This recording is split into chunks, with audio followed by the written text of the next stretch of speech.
It began with a single, unexpected broadcast alert. No leaks, no speculation, no palace whispers. Just a sudden, urgent message from Buckingham Palace announcing that King Charles would address the nation immediately. Within minutes, television channels cut to black. Streets grew quiet. Social media erupted.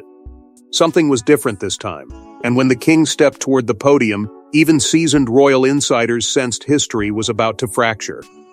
Before we go deeper into what this really means for the royal family, make sure to subscribe so you don't miss a single update. The interruption was abrupt and absolute. Mid-sentence news anchors vanished. Popular programs dissolved into silence. Across Britain, living rooms flickered with the royal crest, stark and unmoving, as if the nation itself had paused to inhale. Producers later admitted they had received only minutes of warning. No explanatory notes, no briefing papers, just a command marked immediate. That alone was enough to rattle even the most composed commentators. The monarchy does many things carefully. It does not act suddenly without reason. Inside the palace, tension had been building long before the public realized it. Security had tightened hours earlier, though no official event appeared on the calendar. Staff members who prided themselves on anticipating every royal movement found themselves excluded from private corridors. Doors that rarely closed were locked. Advisors entered through side entrances. Vehicles arrived separately, deliberately, avoiding the familiar choreography of unity. Those who caught brief glimpses of senior royals described rigid posture, strained expressions, and an absence of the usual cordial nods to waiting photographers. Something was unfolding that even they could not soften with protocol. Outside the gates, confusion rippled into fear. Was this political? Personal? Constitutional? Social media ignited with theories ranging from abdication to crisis. Markets trembled. International correspondents interrupted their own broadcasts. Reports quietly confirmed that several world leaders had been placed on standby, alerted to monitor the address in real time. That single detail transformed anxiety into something heavier. This was not merely a domestic matter. Whatever the king was about to say carried implications that stretched far beyond British shores. And then he appeared. Composed, but not ceremonial. Steady, yet unmistakably burdened. There was no triumphant warmth in his expression, no gentle reassurance. Instead, his demeanor carried the weight of inevitability. His words had not yet been spoken, yet the gravity was already unmistakable.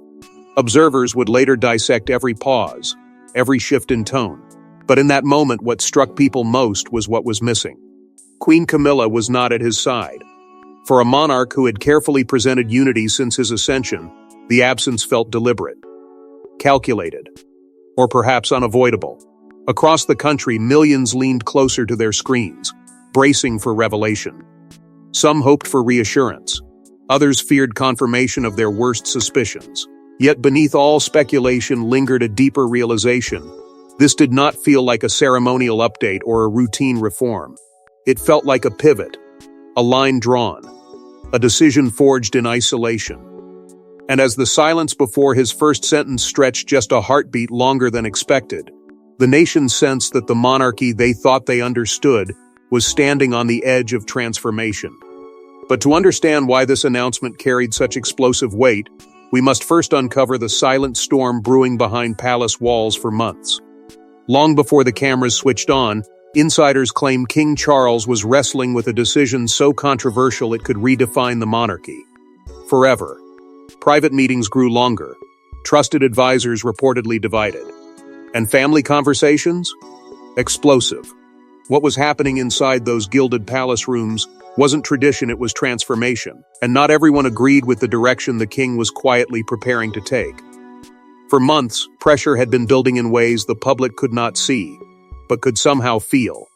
Approval ratings had begun to flicker with uncertainty, not collapsing, not soaring, but shifting just enough to whisper a warning. Younger generations questioned relevance. Traditionalists demanded continuity. The monarchy, an institution built on ritual and endurance, suddenly found itself caught between survival and symbolism. Charles understood this tension more deeply than anyone. He had waited a lifetime to wear the crown. Yet now that it rested upon him, He faced a truth few monarchs dare admit: longevity without evolution can become slow decline. Behind closed doors, discussions grew sharper. Some senior royals reportedly urged caution, warning that dramatic modernization would fracture loyal support. Others insisted that hesitation would erode public trust beyond repair. The disagreements were not theatrical, they were personal. Voices rose. Loyalties were tested. Old wounds resurfaced. For a family that presents unity as strength, internal division is a silent threat. And Charles stood at the center of it, absorbing every doubt, every plea, every warning. He began consulting constitutional experts quietly, seeking clarity not only on what he could change, but what he should. These were not symbolic gestures. They were strategic calculations. If he moved too boldly, he risked destabilizing the institution he was sworn to protect. If he moved too slowly, he risked presiding over its quiet fading. Advisors laid out scenarios in stark terms: funding structures, public accountability, streamlined roles. Each proposal carried consequences that could echo for generations. The weight of those possibilities pressed heavily upon him. Yet beyond policy and precedent lay something more fragile: legacy. Charles had inherited not just a throne, but the shadow of a mother whose reign symbolized steadfast stability. Comparisons were inevitable. Expectations relentless. To follow tradition meant honoring her path. To deviate meant carving his own. The question haunted him: was loyalty to the past a virtue or a limitation?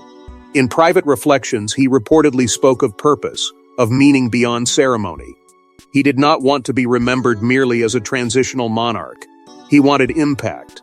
But impact requires risk. The emotional toll began to show in subtle ways.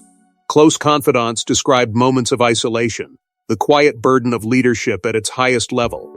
A king may be surrounded by courtiers, yet alone in decision. There were evenings when conversations stretched into silence, when the magnitude of change felt almost unbearable. And still, the pressure outside those palace walls did not pause. Commentators speculated. Critics sharpened their rhetoric. Supporters waited for reassurance. The air grew thick with expectation. Gradually, a realization settled in his mind with startling clarity. Hesitation was no longer neutral. Doing nothing was itself a decision, one that could render the monarchy ceremonial in the most hollow sense of the word. Relevance would not be gifted. It would have to be claimed. And that meant stepping beyond comfort, beyond predictability, beyond the careful choreography that had defined royal conduct for centuries. By the time the broadcast alert was issued, the struggle had already played out in countless private confrontations and sleepless nights. The decision was no longer theoretical. It was chosen. Deliberate. Irreversible. And as the weight of it crystallized into language, condensed into a declaration that could not be softened or withdrawn, the king understood that history would judge him not for caution, but for courage or recklessness. Then came the moment: 6 words that would ripple through every corner of Britain. When King Charles finally spoke, the room seemed to shrink. His voice was steady, but the words were seismic. Gasps echoed through press rooms. Social media crashed under the weight of reaction. No one, not Parliament, not the public, not even members of his own family, expected this. In a single declaration, the king detonated centuries of predictable royal continuity. He did not circle the issue. He did not soften the edges. With deliberate clarity, he announced a radical restructuring of the monarchy's power and public funding, declaring that the institution must evolve or risk fading into ceremonial irrelevance. The statement struck like thunder. This was not cosmetic reform. This was structural reinvention. Long-protected privileges would be voluntarily limited. Financial transparency would expand beyond precedent. Roles once considered untouchable would be reassessed. He framed it not as surrender, but as strength and act of responsibility rather than retreat. And yet, the magnitude of what he proposed carried an undeniable undertone of disruption. For generations, the crown had symbolized continuity through restraint. Now the king was choosing exposure over insulation. He spoke of accountability in a tone that felt almost confessional, acknowledging public skepticism without resentment. The monarchy, he insisted, must earn its place each day, not inherit it unquestioned. That single idea sent shockwaves through both supporters and critics. To some, it sounded visionary. To others, dangerously destabilizing. Tradition had always been the shield. Charles was lowering it by choice. Then came the pivot no one anticipated. Carefully, almost subtly, he hinted at adjustments within the line of succession's operational structure. Not a rewrite of birthright, but a recalibration of duty and preparation. The language was precise, yet the implication was unmistakable. The future would not unfold automatically. It would be shaped. Observers immediately sensed that Prince William, though steadfast in public loyalty, had not expected such timing or scope. The father was not merely preserving the throne for his heir. He was reshaping the throne itself. As the address deepened, Charles revealed his intention to step back from certain ceremonial roles permanently, transferring visibility and responsibility to a leaner, more focused royal core. It was framed as efficiency, but it carried emotional weight. A monarch voluntarily narrowing his own presence signaled not weakness, but an awareness of time. He spoke the words for the survival of the crown with measured gravity, and in that phrase lay both urgency and sacrifice. This was not reform for applause. It was reform born of calculation and perhaps quiet fear. There was a pause, brief but heavy, before he referenced future generations. In that hesitation lingered something profoundly human.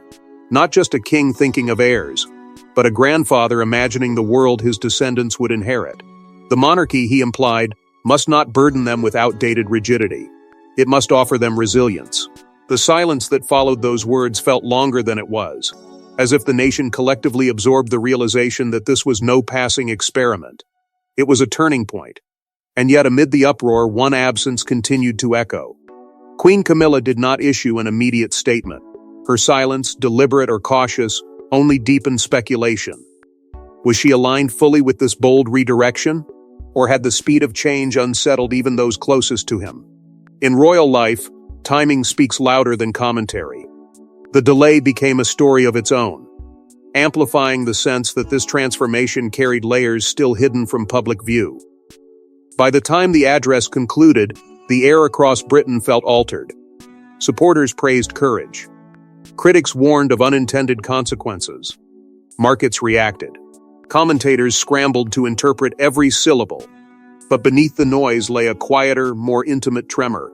The monarchy had not simply announced reform, it had exposed vulnerability. And as the public grappled with shock, the real earthquake was unfolding inside the royal family itself. Cameras caught at the briefest flicker in Prince William's eyes. A future king standing utterly still as his father rewrote the rulebook.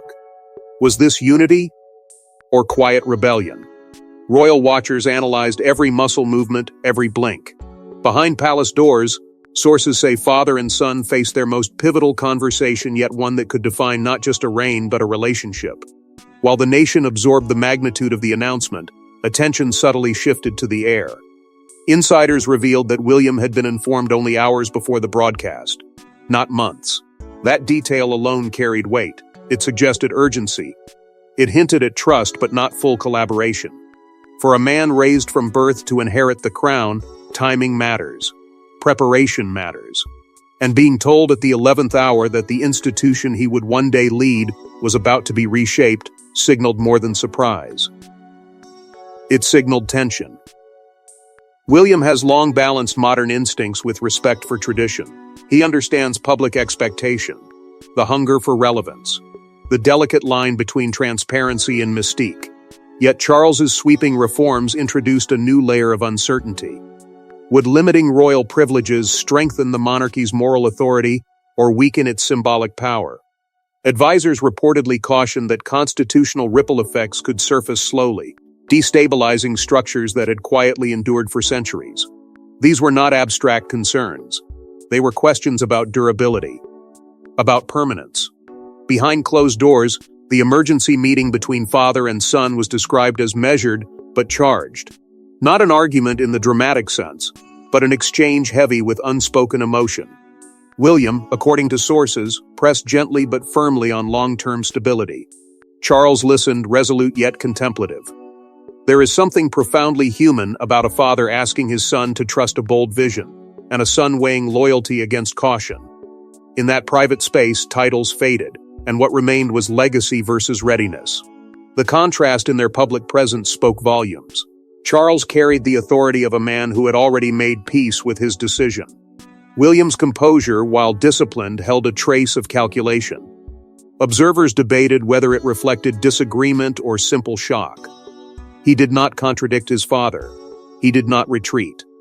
But the stillness was noticeable. The heir was processing not just policy, but inheritance itself. The throne he would ascend one day would not be the same throne his grandmother protected so fiercely. It would be leaner, exposed, potentially more accountable, and therefore more vulnerable. Catherine's silence added another layer of intrigue. Known for strategic poise, she refrained from immediate commentary. No supportive declaration, no subtle reassurance. In royal language, restraint often speaks louder than endorsement. Was it caution or alignment behind the scenes? The public searched for clues, aware that the Princess of Wales represents stability to millions. Her absence from early reactions deepened the sense that conversations within the family were still unfolding. At the heart of it all lay an emotional undertone neither man could publicly express. Charles, shaped by decades of waiting, was determined to leave a decisive mark. William, shaped by a future he cannot escape, was measuring consequences beyond applause. One seeking transformation, the other safeguarding continuity. Both aware that history would judge them together. The monarchy had always depended on seamless succession, on visible unity. Now, unity felt more complex, not broken but tested. And as father and son recalibrated their roles within this new royal architecture, another figure stood in an even more delicate position. Because if William was stunned, Queen Camilla's position became even more precarious. Noticeably absent during the most consequential announcement of the reign, Queen Camilla's silence spoke volumes. Was it strategic or symbolic? Palace insiders whispered that Charles's decision could alter her role permanently. For a woman who fought decades for public acceptance, the stakes were suddenly personal and painfully uncertain. Her journey to the throne had never been simple. It was shaped by scrutiny, resistance, and a gradual rebuilding of public trust. Every appearance, every carefully chosen word, had been part of a slow climb toward legitimacy. And now, in a single night, the ground beneath that hard-won stability felt less certain. Charles had spoken of restructuring, of trimming excess, of redefining roles. The implications did not stop at titles on paper. They reached into identity itself. Speculation ignited almost instantly. Would her royal status be redefined within this leaner monarchy? Would the title of Queen Consort remain untouched, or quietly recalibrated as part of this sweeping reform? Analysts revisited history, drawing uneasy parallels to controversial royal spouses whose influence was reshaped by shifting public sentiment. The monarchy has long memories. It does not easily forget the weight that public perception can carry. Camilla understood that better than most. Unexpectedly, sympathy began to swell in some corners of the public. Commentators who had once criticized her ascent now questioned whether she was being unfairly overshadowed by structural change. After years of enduring headlines and whispers, there was a subtle shift in tone. Some saw her not as a symbol of controversy, but as a partner caught in the crossfire of transformation. The narrative was no longer simple. It was layered, and that complexity only deepened the intrigue. Inside palace walls, discussions reportedly grew more delicate. Debates over the Queen Consort title resurfaced, not as open conflict, but as strategic evaluation. If the monarchy was streamlining its image, what did that mean for ceremonial prominence? For patronages? For public engagements that once defined her evolving role? These were not abstract adjustments. They were deeply personal recalibrations. A title may sound formal, but behind it lies years of effort, sacrifice, and resilience. The media frenzy surrounding her absence intensified the pressure. Every hour without a statement felt deliberate. Some interpreted the silence as unity behind Charles' bold move. Others sensed hesitation, perhaps even disagreement. In royal life, timing is currency. When to speak, when to wait, when to stand visibly beside the sovereign, each choice carries coded meaning. The longer the silence lingered, the louder the questions became. Behind the composure she has always projected, there were whispers of emotional strain. To stand beside a monarch during triumph is one thing. To stand beside him during reinvention is another. Change invites risk. Risk invites uncertainty, and uncertainty tests even the strongest partnerships. For Camilla, this was not merely about policy. It was about permanence. Would she remain central to the crown's new vision, or step back to allow the spotlight to narrow? Some insiders suggested a possibility few had considered before: a voluntary retreat from certain public duties, framed as solidarity with Charles's streamlined monarchy. Not exile, not demotion, but recalibration. The kind that appears measured on the surface while carrying profound personal cost beneath. As these quiet tensions unfolded within palace corridors, the atmosphere beyond the gates was anything but controlled. Outside palace gates, however, the nation was anything but quiet. From London cafes to rural villages, one question dominated every conversation: had King Charles saved the monarchy or destabilized it forever? Crowds gathered.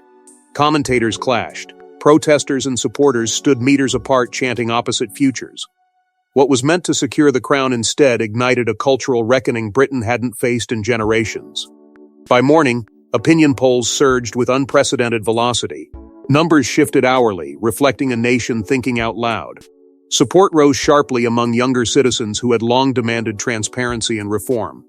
For them, the king's declaration sounded bold, even overdue. It felt like acknowledgement that tradition must answer to modern reality. Yet in other corners, outrage simmered. Loyalists who had defended the monarchy through scandal and criticism now questioned whether its own sovereign had weakened the mystique that sustained it.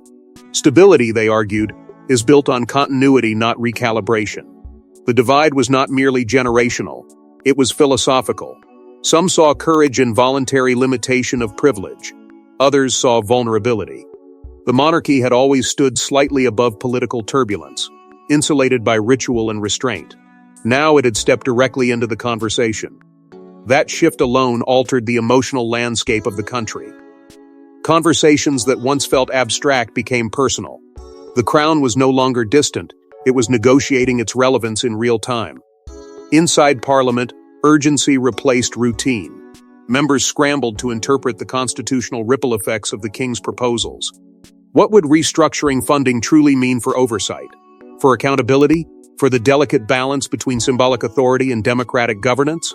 Briefings were called. Legal advisors consulted. While Charles had framed his decision as forward-looking, lawmakers recognized that implementation would require precision. A single misstep could trigger complications that extended far beyond public sentiment. Across the Commonwealth, leaders reacted with cautious diplomacy.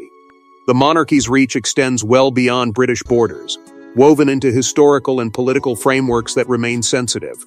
Some welcomed modernization as a sign of adaptability. Others waited, watching carefully for signs that reform might signal deeper shifts in identity. The crown's symbolic role abroad carries nuance, and nuance does not bend easily to sudden transformation. Every statement from abroad was measured, every endorsement tempered with prudence. Economic analysts entered the debate quickly. Changes to royal funding structures were not symbolic gestures. They intersected with tourism, employment, and national branding. The monarchy, whether praised or criticized, contributes tangibly to Britain's global image. Markets responded with subtle tremors, reflecting uncertainty rather than panic. Investors and business leaders asked the same question as CAF patrons and commentators. Was this reinvention strengthening the institution's longevity or complicating its stability? Meanwhile, social media erupted into a battlefield of loyalty versus reform. Hashtags surged. Influencers weighed in. Historical comparisons flooded timelines. The debate was fierce, sometimes chaotic, but undeniably engaged. For the first time in decades, the monarchy felt less like a backdrop and more like a living argument. Charles had not merely adjusted policy, he had invited the public into the future of the crown. That invitation empowered some and unsettled others. What became clear through the noise was this: indifference had vanished. Whether celebrated or condemned, The king's announcement had reawakened national attention. The monarchy was no longer drifting quietly through ceremonial routines. It was confronting its own relevance head-on. And in doing so, it had forced Britain to confront its relationship with tradition itself. Yet beyond politics and public opinion, the most revealing reaction came from someone few expected. Just as the nation tried to steady itself, a statement emerged from a royal figure long considered distant from palace decisions. The message was short, personal, and shockingly supportive. Suddenly, the narrative shifted. What if this wasn't chaos but a carefully orchestrated generational pivot? The endorsement did not arrive wrapped in ceremony or lengthy justification. It was measured, almost understated, yet its impact was immediate. This was a figure many believed had been sidelined by distance, by disagreement, by history that refused to fade quietly. And yet, here they were, expressing firm backing for the king's bold restructuring. The tone was not reluctant. It was resolute. Words like necessary, forward-looking, and responsible carried emotional weight precisely because of who was speaking them. It felt less like a public relations maneuver and more like a signal. Within hours, speculation deepened. Had this transformation been discussed long before the broadcast alert startled the nation?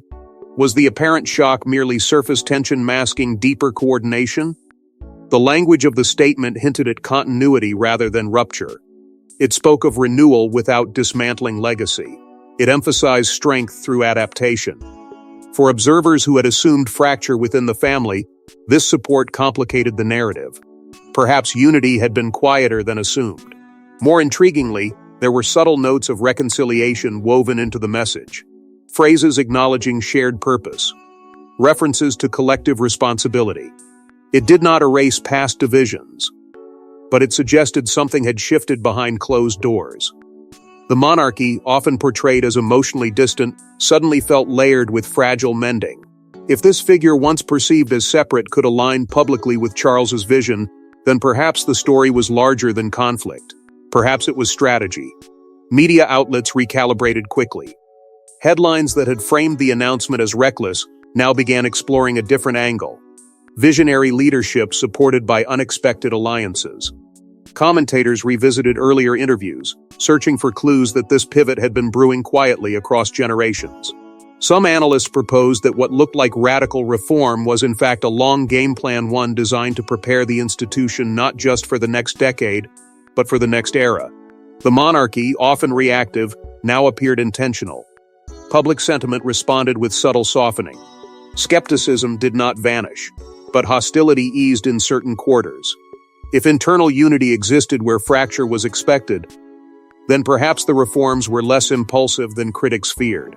Supporters pointed to the emotional symbolism embedded in the endorsement. It wasn't simply about governance. It was about family, about continuity through change. That symbolism resonated deeply in a country that values heritage, but craves relevance. Still, questions lingered. Why had this voice remained silent until now? Why reveal solidarity only after the national debate had reached fever pitch? Was it a calculated moment to stabilize momentum, or genuine timing driven by personal conviction? The ambiguity itself fueled intrigue. The monarchy thrives on layered meaning, and this development added another dimension to an already volatile narrative. As analysts dissected every word, a quieter realization began to surface. The timing of everything, the internal tensions, the sweeping announcement, the unexpected endorsement felt deliberate. Too aligned to be coincidence. Too measured to be spontaneous. Which raised an even more unsettling question. If this was orchestrated, if unity existed beneath the turbulence, then what had compelled Charles to act so decisively at this exact moment in history? Because the most haunting element of all wasn't what Charles said, it was why he said it now. At 76, King Charles understands something few monarchs admit publicly. Time is finite. This wasn't just policy, it was legacy engineering. A final reshaping of an institution older than Parliament itself. Was this boldness born from courage or urgency? And did the king foresee that this single announcement might define his reign more than any crown ever could? For a man who waited decades to ascend the throne, kingship was never a sudden transformation. It was a lifelong apprenticeship. He studied history not as nostalgia, but as instruction. He observed crises, scandals, triumphs, and recoveries. He learned patience in the longest possible way by standing second in line while the world changed around him. That kind of waiting does something profound. It sharpens perspective, it forces reflection, and perhaps it fuels a quiet determination not to preside over stagnation once the moment finally arrives. Charles inherited more than authority. He inherited the towering shadow of Elizabeth II, a monarch whose stability defined an era. Her reign symbolized continuity through upheaval. But continuity, he knew, cannot simply be replicated. It must be adapted. The emotional weight of stepping into that legacy was immense. Comparisons were inevitable. Expectations relentless. To follow her path exactly would be safe. To alter course would be bold. And safety has never guaranteed relevance. There was also the matter of time. A monarch ascending later in life does not have the luxury of decades to experiment. Decisions must be purposeful, calculated, immediate. Charles understood that if reform was necessary, it could not be postponed indefinitely. Delay would only burden his successor with unresolved tension. And so the announcement began to resemble something larger than modernization. It felt like architectural planning for a monarchy that would one day belong to Prince William and eventually to Prince George. Strategic thinking stretched beyond the present moment. A streamlined institution, leaner and more accountable, could offer future heirs flexibility rather than constraint. Charles appeared to recognize that the world Prince George will inherit will be less forgiving of mystique without substance. Transparency, once optional, may become essential. In that context, his decision reads less like rebellion against tradition, and more like preparation for evolution. It was not about rewriting history. It was about preventing history from repeating complacency. Yet beneath the strategy lay something personal. Kings are rarely afforded the space to speak of fulfillment, but it lingers quietly in every major choice. Charles has long been defined by causes, convictions, and a desire to leave meaningful impact. To reign without imprint would feel hollow. The calculation, then, was not simply risk versus reward. It was relevance versus redundancy. Would he be remembered as a transitional figure who maintained equilibrium, or as the monarch who dared to disrupt comfort in pursuit of endurance? Disruption carries cost. It invites criticism. It strains relationships. It unsettles loyalists. But comfort carries its own danger, the slow erosion of significance. By choosing reform over routine, Charles stepped willingly into uncertainty. That decision required more than strategy. It required resolve. A willingness to absorb backlash. A readiness to redefine the emotional contract between crown and country. As debate raged and alliances shifted, one realization quietly solidified. This announcement was not impulsive. It was the culmination of decades of observation, patience, and contemplation compressed into decisive action. A monarch shaped by waiting had chosen movement. A sovereign defined by tradition had chosen recalibration. And in doing so, he ensured that his reign would not drift unnoticed into history's margins. And as the dust slowly began to settle, one truth became impossible to ignore. The monarchy has survived wars, scandals, abdications, and revolutions. But this moment feels different. Not louder, but deeper. King Charles didn't just make an announcement. He triggered a transformation. Whether hailed as visionary or reckless, his decision marked a turning point that future historians will circle in bold ink. Within days, the shift moved from rhetoric to reality. Structural changes began quietly taking form behind palace gates. Committees were reorganized. Funding frameworks reviewed. Roles once assumed permanent were reassessed with deliberate precision. This was no symbolic flourish designed to dominate headlines for a week. It was implementation.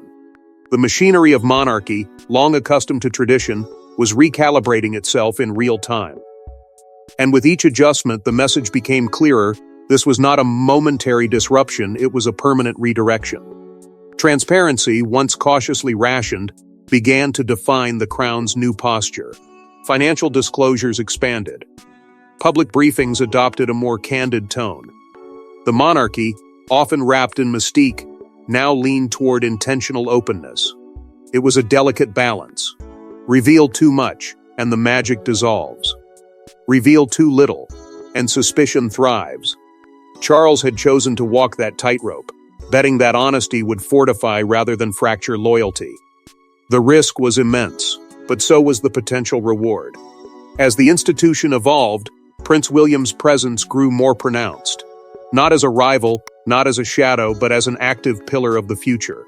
His engagements carried renewed significance. His voice, measured and calm, began addressing themes aligned with his father's reformist vision. The heir was no longer simply preparing in the background. He was participating in the redesign.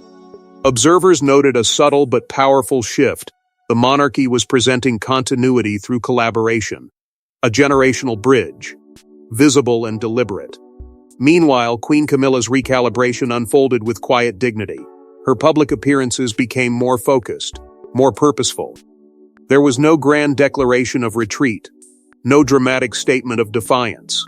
Instead, there was adaptation, supportive, steady, but strategically measured.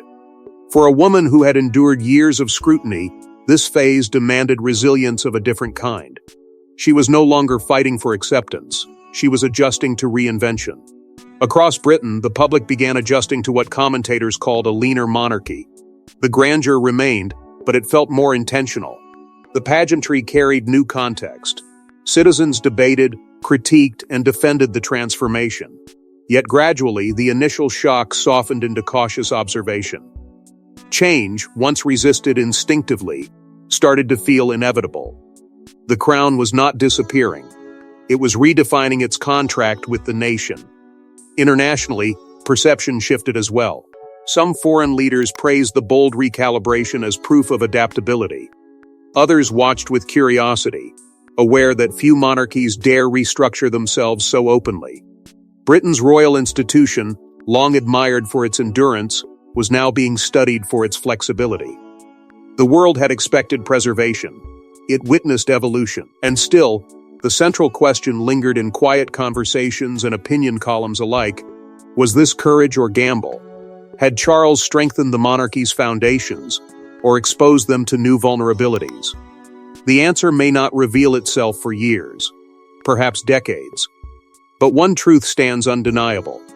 The king refused to drift through history as a caretaker of tradition alone. He chose to intervene, to reshape, to risk.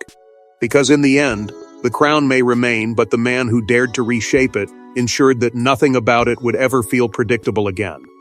Thanks for watching. Please don't forget to like and subscribe, and we will see you in next one.